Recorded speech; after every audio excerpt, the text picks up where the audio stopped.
Muy buenas tardes, estamos ya preparándonos para la reflexión que la comunidad de Maús espera tener y nos unimos a todos aquellos que de buena voluntad atienden a este mensaje.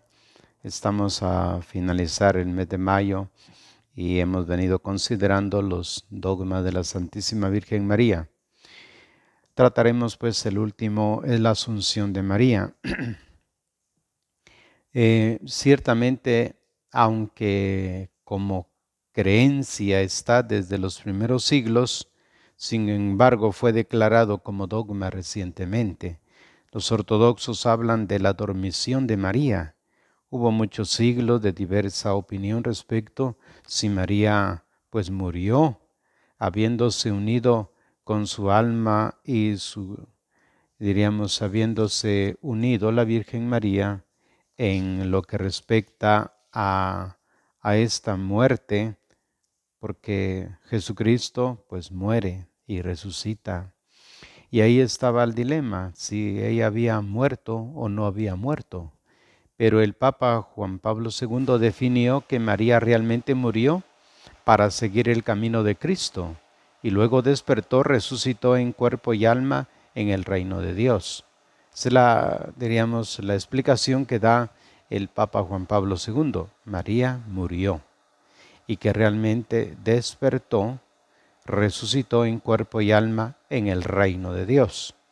La asunción de María significa que ella fue llevada al cielo en cuerpo y alma, lo que implica que su cuerpo no se corrompió en la tumba y que ella goza de la plena gloria de Dios junto a su Hijo. Hablemos un poco de historia. Los escritos apócrifos que hemos hablado tanto del Antiguo Testamento como del Nuevo, proliferaban desde el siglo II y no fueron aceptados dentro del canon de la Biblia. Ellos hablan de la Asunción de María. Muchos textos nos han llegado de los primeros siglos en griego, siríaco, copto, armenio, unos 60 por lo menos. Todos ellos tienen en común el tema general del fin de la Virgen María, su pasaje o tránsito o dormición y su asunción al cielo. El primer padre de la Iglesia que plantea la cuestión del fin terrenal de María es Epifanio de Salamina en su escrito Panarión en el año 377. Conociendo la tradición palestina, no sabe qué responder y prefiere guardar el silencio que guardan las escrituras. La escritura ha mantenido el silencio más completo del prodigio para no suscitar un estupor excesivo en el ánimo de los hombres. Personalmente no me atrevo a hablar, prefiero quedarme en silencio y meditación. No pretende que ella sea inmortal, pero no afirmamos tampoco que ella se haya muerto. Así es lo que afirma. En el siglo VI la situación cambia porque encontramos una clara alusión de la Asunción de María en el obispo de Teocteno de Libia, en la cual invita a celebrar las fiestas de la Asunción de la siempre Virgen María, y afirma explícitamente que así como Enoc fue asunto en este mundo porque a Dios le plugo y no vio la muerte, a mayor razón Dios asume a María en cuerpo y alma en el paraíso de las delicias. A mayor razón dice, además Teocteno tiene otras consideraciones teológicas del significado de la Asunción. Cuando estaba en la tierra, dice ella, velaba por todos. Asunta al cielo constituye para el género humano una fortaleza inexpugnable, intercediendo por nosotros ante su Hijo y ante Dios. En Occidente el primer testimonio lo tenemos en Gregorio de Tours, en el año 597, quien afirma que Cristo vino a buscar el alma de María y luego, después que los apóstoles la habían puesto en el sepulcro, por segunda vez el Señor se presentó a ellos, ordenó que el santo cuerpo fuese tomado y llevado al paraíso sobre una nube. Habiéndose unido con su alma, exulta ahora junto con los elegidos y goza del bien eterno que no tiene fin. San Beda el Venerable, año 735, uno de los padres más famosos del medioevo, tiene una homilía mariana que habla sobre esta doctrina, aunque hay estudios que afirman que esta homilía no le pertenece. Sin embargo, es interesante observar la búsqueda doctrinal reflejada en las homilías de la época. Dice la homilía que María permaneció con los apóstoles hasta que su Hijo la asumió al cielo, donde está ante él sin dejar de suplicar por los pecadores. San Ambrosio Ruperto, año 781. Otro monje inglés escribe homilías sobre la Asunción de María, donde no quiere profundizar de la forma exacta cómo ocurrió, si con el cuerpo o sin el cuerpo. Lo que es cierto es que ella está como reina en el cielo porque ella generó al Rey de los Ángeles. Pascasio Radberto, en el año 870, monje francés, afirmando la Asunción de María, tampoco quiere profundizar si fue con el cuerpo o sin el cuerpo, debido a que no hay evidencia bíblica y considera los apócrifos como fantasías. Pero Rantramo de Corvier, año 868, responde a esta imprecisión de manera clara, tomando como argumento válido la especulación razonada, debido a que en la Biblia no está todo dicho. Es necesario la profundización. Así afirma que María está asunta al cielo, que existe una relación entre la carne de Cristo y la de María. Así como la carne de Cristo no sufrió la corrupción, la de María tampoco. El autor tiene miedo de afirmar que aquel cuerpo santísimo del cual Cristo tomó la carne tuviese la misma suerte que nos toca a todos. Antes de la aprobación del dogma, entre los años 1948 a 1950, el patrólogo Berthold Altaner afirma que no existen argumentos suficientes bíblicos e históricos o especulativos para aprobar el dogma de la Asunción. Filograssi, profesor de la Gregoriana, responde en el año 1949 con un argumento que favoreció la aprobación del dogma, afirmando que la ciencia teológica tiene otra metodología que paciencia histórica del mundo, y que esta creencia sobre María forma parte del depositum fidei. La verdad de María asunta a los cielos está relacionada básicamente con las otras verdades marianas, sobre todo la maternidad divina de María. Hablamos de que lo que se venera es lo que se cree. Ya por eso vamos a la liturgia. A nivel litúrgico, la fiesta comenzó a celebrarse en Oriente desde tempranas edades de la Iglesia y luego se difundió hacia Occidente. La teoría más probable es que esta fiesta se comenzó a celebrar en Jerusalén, en el lugar del sepulcro de María, y luego el emperador Mauricio ordenó que esta celebración tuviera lugar en todo el imperio. Esta fiesta se volvió muy popular hasta el punto que en el año 1000 se enumeró entre los días que habían de guardar el reposo festivo. Los bizantinos celebran la fiesta de la dormición de María, que se refiere al mismo punto. Para ellos es de suma importancia y casi de sumum de su liturgia el mes de agosto. Lo ocupan con esta fiesta de María. Va precedida de 14 días de preparación y la celebran por una semana. Su año litúrgico comienza en septiembre y termina el 31 de agosto, con lo cual está marcado en su comienzo por la Natividad de María y en su final por su dormición. El concepto que coincide con los católicos es que María está en el cielo con Cristo y ese día se celebra su entrada en el cielo. En Occidente, el Papa Sergio I, año 687 al 701, que era de Siria, decreta que las fiestas de la Natividad, de la Anunciación, de la Purificación y de la Asunción de María se celebren con una procesión solemne hasta la Basílica de Santa María la Mayor, lo cual implica que estas fiestas ya estaban presentes allí. A finales del siglo VIII, Era una de las poquísimas fiestas que tenían una vigilia con ayuno. El Papa León IV le añadió la octava y en el año 863 el Papa Nicolás I la equiparó a la Navidad, Pascua y Pentecostés. Las reformas actuales no tocaron esta fiesta mariana, al contrario, la han enriquecido con formularios cada vez más elocuentes por su significado. Vayamos al significado teológico del tema. Esta verdad dogmática mariana, la asunción de María, significa que ella fue asunta al cielo en cuerpo y alma. María fue asumida por Dios en su reino celestial. Ella vive para siempre en la eternidad junto con su Hijo en el reino del Padre eterno. María goza de la plenitud de la vida y de la libertad. Ella puede actuar de muchas maneras, de interactuar con los seres humanos. Ella sigue realizando su labor en la historia de la salvación de diversas maneras, sobre todo intercediendo por nosotros, orando, animándonos al camino de la fe y protegiéndonos en el camino.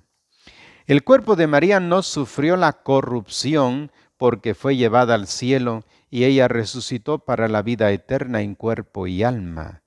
La discusión de que si ella murió o no, o simplemente se durmió, en realidad no es muy importante. Lo que la Iglesia considera más plausible es que ella murió y luego, sin pasar mucho tiempo, resucitó en el reino de Dios. En la discusión antes del dogma, se afirmaba que María ascendió sin morir previamente, mientras el segundo afirmaba la muerte, resurrección y glorificación celestial de María.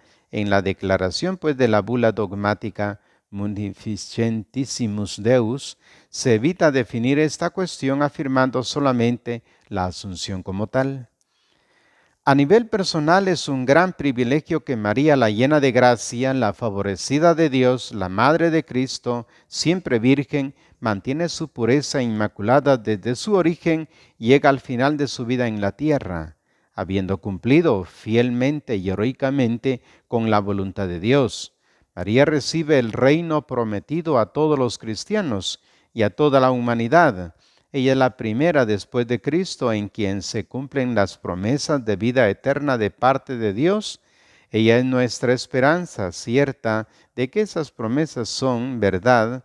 Ella es la primera de todos nosotros. María vive perfectamente el camino de la iglesia. En su vida, es fiel, sirve a Cristo, se entrega a la voluntad del Padre, nunca comete pecado. Y luego llega a su destino final, que es el mismo de la iglesia. Todos seguimos el camino de María hacia Dios y en ella se cumple de manera eminente esta gracia de salvación que por ser la Madre de Cristo, inmaculada y siempre virgen, es llevada al cielo de una vez en cuerpo y alma, y para seguir desde ahí su labor como Madre espiritual de la humanidad, para seguir realizando la obra de Dios, para seguir llevando a la iglesia a su plenitud de gracia. Entremos pues en algunos elementos bíblicos para fundamentar lo que es la Asunción de María. Como el dogma de la Inmaculada, este dogma no tiene pues un lugar bíblico evidente, lo cual es parte de las críticas que le hacen los protestantes. Sin embargo, podemos encontrar una serie de pasajes donde se puede percibir lo que implica la Asunción de María. San Pablo en su primera carta a los tesalonicenses habla del misterio al cual seremos atraídos por Dios. Primera Tesalonicenses 4, 16 al 17 dice: el Señor mismo, a la orden dada por la voz de un arcángel y por la trompeta de Dios, bajará del cielo, y los que murieron en Cristo resucitarán en primer lugar. Después nosotros los que vivamos, los que quedemos, seremos arrebatados en nubes junto con ellos al encuentro del Señor en los aires, y así estaremos siempre con el Señor.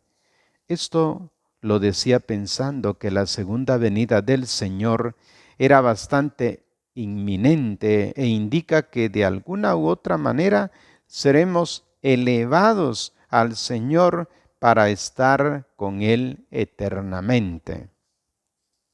Hay que notar aquí que Pablo habla de la resurrección de los muertos en primera instancia y luego de los vivos que serán arrebatados, lo cual indica que esta asunción, y no solamente en forma espiritual, en la Virgen María ya ha comenzado esta asunción debido a su especial realidad dentro de la historia de la salvación.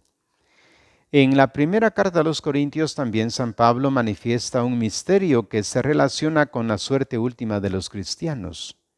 Mirad, dice, os revelo un misterio. No moriréis todos, mas todos seremos transformados en un instante, en un pestañear de ojos, al toque de la trompeta final, pues sonará la trompeta, los muertos resucitarán incorruptibles y nosotros seremos transformados. En efecto, es necesario que este ser corruptible se revista de incorruptibilidad y que este ser mortal se revista de inmortalidad. Y cuando este ser corruptible se revista de incorruptibilidad y este ser mortal se revista de inmortalidad, entonces se cumplirá la palabra que está escrita: la muerte ha sido devorada en la victoria. 1 Corintios 15, 51 al 54. La Virgen María es la primera persona de la Iglesia que ha recibido esta gracia de revestirse de inmortalidad. En ella la muerte ha perdido, en ella se ha dado la victoria de Dios porque ella nunca pecó y fue resucitada por Cristo también como un premio merecido a su vida de entrega y amor a Dios. En la Iglesia todos formamos un solo cuerpo y María está dentro de ese cuerpo. La suerte de la Iglesia es la suerte de María y la suerte de María es la suerte de toda la Iglesia. La asunción de María no es realmente un hecho extraordinario respecto a toda la Iglesia, porque todos vamos hacia ahí. Lo que es diferente en María es el hecho de que ya le ocurrió a ella. En cambio, a los demás nos ocurrirá en los últimos tiempos cuando sea el momento decidido por Dios. En el Antiguo Testamento no habla de la ascensión al cielo de Elías. Iban caminando mientras hablaban, cuando un carro de fuego con caballos de fuego se interpuso entre ellos, y Elías subió al cielo en el torbellino. La madre de Jesús también fue arrebatada al cielo, dada su especial situación, y más que Elías, ella siempre estuvo con Jesús y seguirá estando con Él eternamente.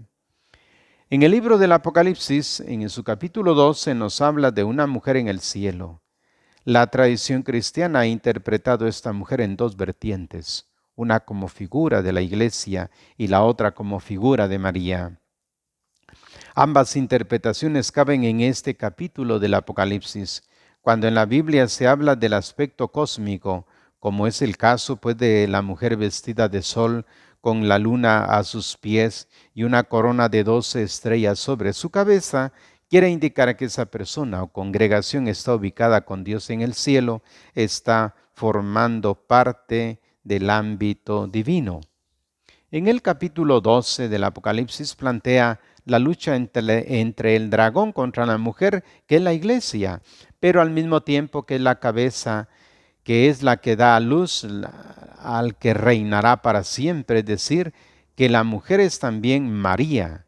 Aquí el Apocalipsis se remonta a la profecía del protoevangelio en el texto del Génesis 3:15, donde anuncia la gran lucha sin cuartel entre la serpiente y la mujer, entre su descendencia y la descendencia de la mujer. Esta mujer, la madre del que vencerá el mal, la madre del que venció al dragón, el pecado y a la muerte que tenía oprimida a la humanidad, es María. Ella también participa en el cielo de la lucha contra el mal. En el versículo 14 nos dirá: pero se le dieron a la mujer las dos alas del águila grande para volver al desierto, a su lugar lejos del dragón, donde tiene que ser alimentada un tiempo y tiempos y medio tiempo. Apocalipsis 12:14. Cuando decimos que el cristiano triunfa de la muerte, significa que la muerte no puede destruirlo y que su cuerpo, si es destruido por la muerte, va a ser recuperado por la resurrección del Espíritu de vida, el Espíritu Santo de Dios. Las alas del águila que recibe la mujer le permiten escapar del dragón que tiene su aguijón en la muerte. María es preservada de la corrupción de la muerte y queda en el ámbito de Dios, protegida del mal. Luego el dragón se va a hacer la guerra a los otros hijos de la mujer a ver si los puede devorar. Toda la iglesia está llamada a esta salvación, a este triunfo respecto del dragón, y María forma parte de la iglesia. En el libro del Apocalipsis se puede entender la mujer como María, puesto que ella también pasó por esa lucha y también triunfó junto con Cristo. Además, cabe la iglesia dentro de toda esta lucha y de este llamado de Dios a vivir en su reino. Ambas cosas no se contradicen, sino que se complementan. La iglesia no es simplemente un conglomerado de personas, sino que es el órgano de personificación de Dios, donde nos hacemos realmente personas, las que de verdad somos y que se puede representar en forma personificada, tal como le ocurrió a Pablo cuando iba a Damasco y que Cristo le dice, ¿por qué me persigues? Hechos 9:4. Por lo cual está asumiendo en su persona, en todo el cuerpo de la iglesia. Asimismo, María personifica la iglesia y entra a ocupar el lugar propio para ella dentro de la iglesia. Ser la madre espiritual de los cristianos, como lo afirma el Apocalipsis al decir que el dragón va a buscar de devorar a los hijos de la mujer, como dice el texto. Entonces, despechado contra la mujer, se fue a hacer la guerra al resto de sus hijos, los que guardan los mandamientos de Dios y mantienen el testimonio de Jesús. San Pablo en su carta a los Gálatas también habla de una figura simbólica que representa a la iglesia, pero que como figura femenina y ligada a Cristo, también puede evocar a María después de la famosa cita de Gálatas 4:4. Nacido de mujer, nacido bajo la ley, para rescatar a los que estaban sometidos a la ley. Pablo escribe en el versículo 26, pero la Jerusalén de arriba es libre, esa es nuestra madre. La carta a los hebreos también se refiere a esta Jerusalén de arriba. Vosotros, en cambio, os habéis acercado al monte Sión, a la ciudad del Dios vivo, la Jerusalén celestial, y a las miríadas de ángeles, reunión solemne y asamblea de los primogénitos inscritos en los cielos, y a Dios juez universal, y a los espíritus de los justos llegados ya a su consumación, a Jesús, mediador de una nueva alianza, y a la aspersión purificadora de una sangre que habla mejor que la de Abel. Y en esta reunión evidentemente está presente María junto a Jesús y a todos los que vayan alcanzando el cielo. La nueva Jerusalén es la iglesia, ya no Sión, sino los que creen en el Cordero, el Mesías de Dios. Pero la nueva Jerusalén también puede ser representada por María, quien acoge al Mesías y comienza la nueva alianza. Ella es la madre del nuevo pueblo de Dios, el pueblo de la nueva alianza. El principio de esta nueva Jerusalén es María, por ser donde se encarnó el Verbo, y ella la representa con su persona, porque mantiene la esencia de lo que significa ese nuevo pueblo de Dios. El Apocalipsis nos habla de esa nueva Jerusalén, donde podemos percibir a María que vive ya en la gloria del cielo. Y vi la ciudad santa, la nueva Jerusalén que bajaba del cielo de junto a Dios, engalanada como una novia ataviada para su esposo. Me trasladó en espíritu a un monte grande y alto, y me mostró la ciudad santa de Jerusalén, que bajaba del cielo de junto a Dios, y tenía la gloria de Dios. Su resplandor era como el de una piedra muy preciosa, como jaspe cristalino. Aquí podemos percibir el misterio de la iglesia y el misterio de María, quien la representa. La iglesia es inmaculada en su esencia, por ser criatura de Dios, y la Virgen es inmaculada, es el comienzo de la Iglesia. La Asunción de María es consecuencia también de ese ser inmaculado de María, sin mancha de pecado. Por eso dice que su resplandor era como el jaspe cristalino sin mancha. Al final vuelve a referirse a la ciudad santa de Jerusalén y dice: la ciudad no necesita ni de sol ni de luna que la alumbren, porque la ilumina la gloria de Dios y su lámpara es el Cordero. Apocalipsis 21-23. Aplicando a María estas palabras, podemos entender que ella ya ha vencido, ya está en Dios. La llena de gracia está ahora y definitivamente llena de la gloria de Dios. No necesita de sol ni de la luna, está plenamente llena del Cordero. Su Hijo es su lámpara para toda la eternidad. Lleguemos ya pues al final, la proclamación dogmática. El día 1 de noviembre de 1950, el Papa Pío XII proclama solemnemente en la Constitución Apostólica Munificentissimus Deus la Asunción de María en el cielo. Esta declaración va precedida de una encuesta universal a los obispos, y ya en el presente Concilio Vaticano I, 204 padres conciliares habían propuesto definir el dogma. Dado que no hay una base bíblica concreta, sin embargo, la Constitución Apostólica comienza afirmando que todas las consideraciones de los padres y teólogos reposan en la Escritura como en su último fundamento. Luego propone el argumento de que la Madre de Dios está muy íntimamente unida a su Hijo y comparte siempre su muerte. Además, propone el argumento de que Cristo rindió honor a su Padre del cielo, pero también a su Madre, y como podía hacerlo, la preservó de la corrupción. Además, pone el argumento de María la nueva Eva, que desde el siglo II, según San Justino y San Ireneo de León, han proclamado la muy íntima unión del nuevo Adán en la lucha contra el enemigo infernal, como lo dice Génesis 3:15. Llegó el triunfo total sobre el pecado y la muerte. Así como el triunfo pleno implicó la gloriosa resurrección de Cristo, asimismo implicó la glorificación del cuerpo virginal de María.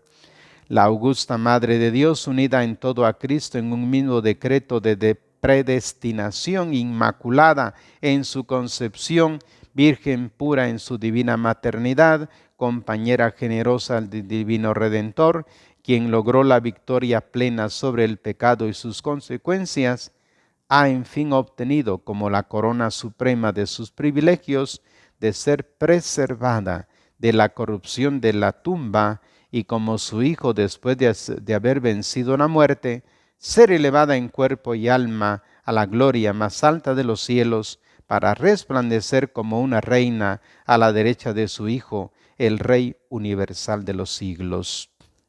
Podemos notar que los argumentos marianos se entrelazan todos unos con otros. El argumento principal es la unión plena de María con Cristo en su lucha contra el mal, que la lleva por consecuencia lógica a vencer la muerte y el pecado. Además, se hace alusión al ser inmaculado de María, debido justamente a esta lucha a su virginidad, que implica la total dedicación y pertenencia a Dios y a su divina maternidad, que es como el centro de todas las demás verdades marianas. También en estos argumentos vemos vislumbrar las otras verdades marianas que no tienen el nivel de dogmas, pero que son creídas en la Iglesia y que han sido objeto de declaraciones papales, como es el caso de la realeza de María. Además, apunta la verdad sobre la cooperación de María en la obra de la redención, verdad que actualmente suscita muchas polémicas teológicas dentro de la misma Iglesia Católica, mientras va aclarando su significado y correcta manera de expresión.